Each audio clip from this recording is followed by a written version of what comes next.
चश्मा लगा। ए मुझे चश्मा लगा। ए पागल औरत, तेरा चश्मा मुझे इधर लगा। જો આપણા બે છોકરાનું ધ્યાન રાખજે અને બેને ભણાવી ગણાવીને મોટા કરજે અને જે કઈ બધા પૈસા પડ્યા છે ને બેંકમાં પડ્યા છે અને મકાનના ને બધા જમીનના દસ્તાવેજ રહ્યા એ બધા ફાઇલમાં પડ્યા છે એ હાચવીને લઈ લેજે અને હું જાઉં. પણ તમે અમને બધાને મૂકીને ક્યાં જાવ છો? એ હું જાઉં નાવા, બાય ઠંડી કેટલી છે જો તો ખરી.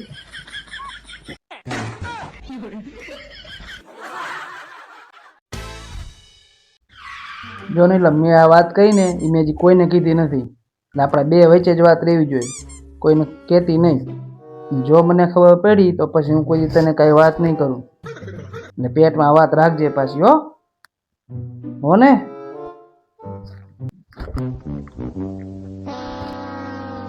હાલો મમ્મી, તને ખબર છે આજે અમારા ઘરમાં શું થયું?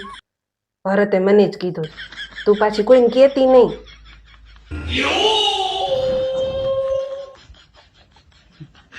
પછી ફોન કરું.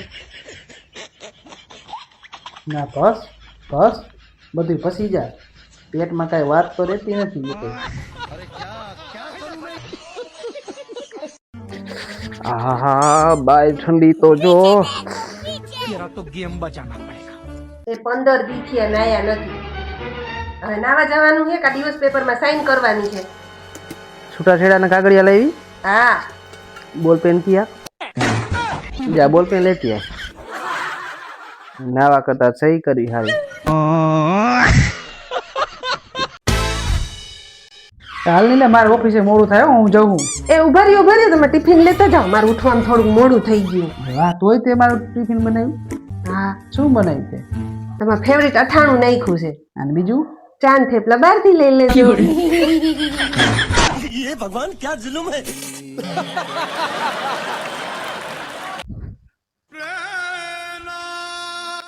કેમ એમ તું આવતી રહી? તું તાર મમ્મી ઘર શાંતિ અવનમાં ગઈ હતી ને? એમાં થયું એવું કે આ શાંતિ હવન ચાલુ થાય ને એ પેલા ફઈબાઈ બાઈ જા, એમાં શાંતિ હવન રહ્યો ઊભો. તમારે પેલા શાંતિ અવનની નહીં, સ્વભાવ સુધારવાની જરૂર છે. એ કરવા હા ઘરના.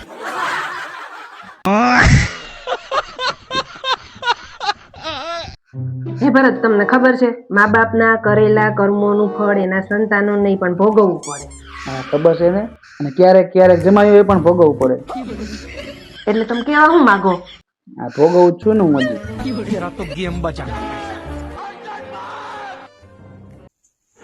તું મને તમારા ઘરે 2 દિવસ લાગી હતી તો શું કર્યું?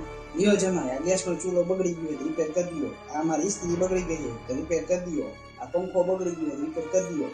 તો તું મને અહીંયા મહેમાન ગતિ કરાવવા લઈ ગઈ હતી, બધું તમારું રિપેરિંગ કરાવવા. એ વસ્તુ રિપેર કરી એમાં શું થઈ ગયું તમને? મને એની બધી વસ્તુ રિપેર કરાવી લીધી, આ મારી બગડેલી વસ્તુ રિપેર ન કરી દીધી. એ વાત દેજો, કઈ બોલતા જ નહીં. તમારે ભેગી મોકલી ની મોટી વાત કહેવાય. હવે પગ ધોઈ તો મારા તમારે પૂજવા પડે. હું તને પાછી લઈને તો આવ્યો. લ્યો, નવા વર્ષનું મુહૂર્ત થઈ ગયું.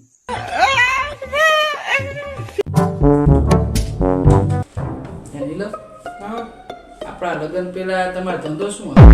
પાનનો ગલો હતો. એ જૂનો એવું વિચારતો હતો. લે આઈ જ હવે સમજાય શું કે તમે આટલા બધી તમને બધાને ચૂનો લગાવવાની ફાવે કેમ છે? શરૂઆત જ અમારા ઘરથી ચૂનો લગાવવાની તમે કરી.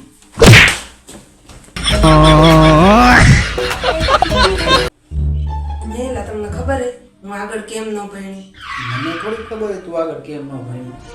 કારણ કે મને ખબર જ હતી કે તમે મારા હાટુ ક્યાંક ભણતા જઈશો.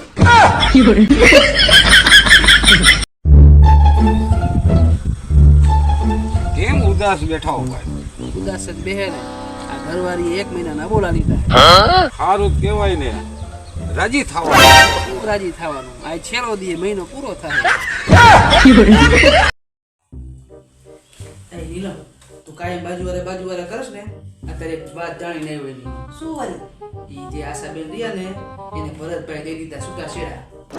દઈ દઉં તને હું? પહેલા દઈ દેવાય. ના ના તે મંગાવું કાંઈ હવે? ના ના, હું તો નથી કરતી હતી. એ તમારો કામ કરવા ઘરના.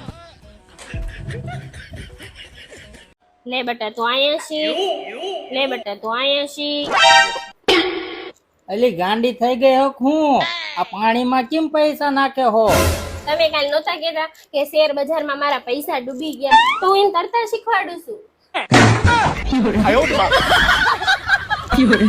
કેવા મહાન બૈરા પાક્યા હે હેલા એક સવાલ પૂછું તમને તું પાછો માથાનો તો એક જ સવાલ પૂછું સારું પૂછે ભેંસેની પૂંછડી શું કામ હલાવે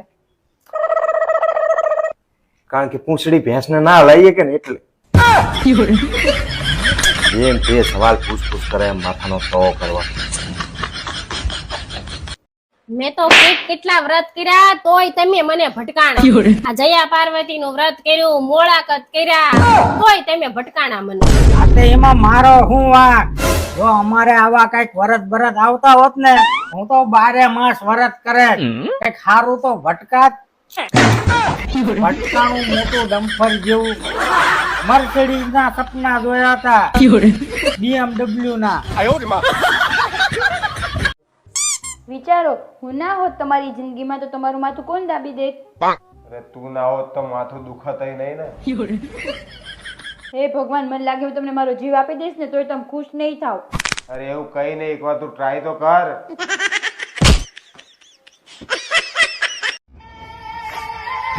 શું આ ગરીબડી ગાય જેવું ડાચું કરીને બેઠા છો કઈ નહીં યાર આ શેર માર્કેટ ડાઉન ગયું ને એમાં બેંક બેલેન્સ હાવ સાફ થઈ ગયું તમને કેટલી વાર કીધું છે કે આ શેર બજાર ને બધું રેવા દો આ શેર માર્કેટમાં મૂકો છો એના કરતા ઘરમાં મૂકો ને તો ઘરમાં રાખું તો તું સાફ કરી નાખે છો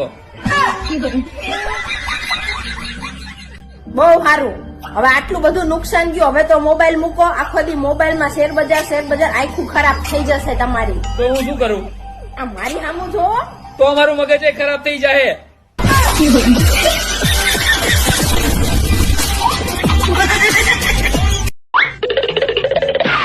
બધાય કામ આપણે કરવાના લે ચા પી ના હો બાપા મારે ચા નથી પીવી એમ ચા પીવું ને તો હું કાળી થઈ જાવ એટલે અલ્યા બાપા આખો દી ઘરે રહીને મારો લોહી પીવે હો લાલ તો થાતી નથી એને તો હમણાં પડ્યો નથી એમ પીએમ થઈને નહીં નખરા બહુ આ બધાયના શું કેવું તમારું તમે આજે શું ખાશો દાળ ભાત કે શાક રોટલી શાક રોટલીમાં કેટલી મહેનત થાય તમને ખબર હે હું ગમે ત્યારે પૂછું કે તમારે દાળ ભાત ખાવાય કે શાક રોટલી તો તમારે દાળ ભાત જ કહેવાના બોલો હવે શું ખાશો દાળ ભાત કે શાક રોટલી દાળ ભાત હા એમ